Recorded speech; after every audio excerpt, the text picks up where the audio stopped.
Hey everybody, my name is Dan Hellman, physical therapist, and one of the questions I get all the time is how can I quickly maximize my recovery after an intense workout? Well, first and foremost, I would tell you to work out at the proper time. Our body revolves around circadian rhythms. When we first get up in the morning, our cortisol levels start to come up because we're waking up, and as the sun starts to go down at night, our cortisol levels go down. So the opportune time to really work out is when those cortisol levels are higher. So roughly high noon is when our cortisol levels are going to be at their peak. So working out sometime mid to late morning, early afternoon, to me is ideal. Working out at night when the cortisol levels should be going down and the repair hormones going up doesn't make sense to me. My second tip would be post-workout to get in adequate proteins and carbs.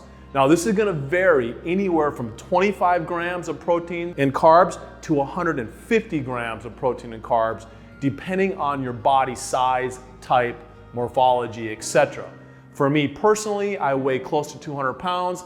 I try to get in about 50 grams of protein and 50 grams of carbs post-exercise immediately. And then the third thing I would say is that we probably want to do a couple stretches that is going to affect the fascia of the body, the soft tissue, and an Eloa, which is going to open up the joints of the spine. And for the stretches, if I was going to pick one big one for the upper body, it'd be the stretch of the pec major. For the lower body or for the torso, I'd pick the stretch of the psoas. And for the Eloa, I would pick the Eloa for L5-S1. Now, if we're going to do the stretch of the pec major, you're going to be lying on your belly.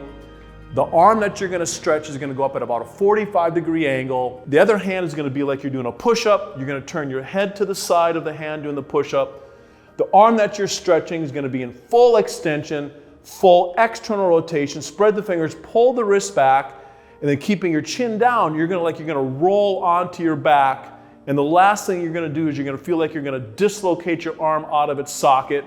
And you're going to feel a stretch from the tip of your fingers all the way to your pec and into your abs. The stretch for the psoas, you're going to be in a half kneeling position. We're going to kick that knee out like a kickstand on a bicycle. We're going to bring that ankle all the way out to put the femur into internal rotation.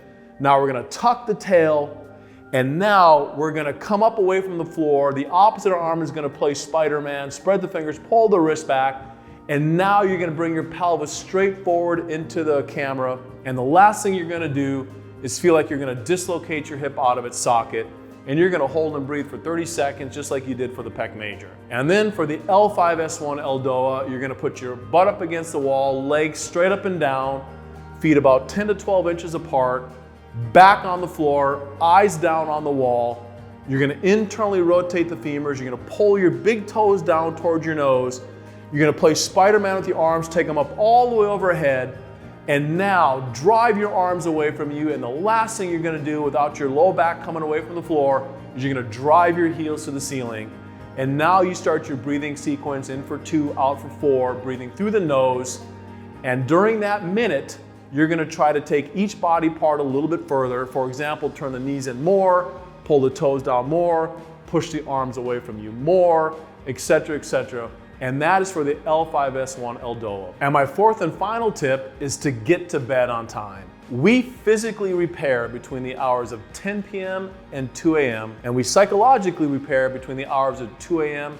and 6 a.m. Remember, we are creatures of the sun, circadian rhythms. So if you're staying up till 2 o'clock in the morning, I am sorry, you're not physically repairing. And of course, this goes without saying, drink plenty of clean water throughout the day. That does not count your coffee, your soda, your Celsius, and your Red Bulls. Drink plenty of water throughout the day, and these tips should help you recover from an intense workout.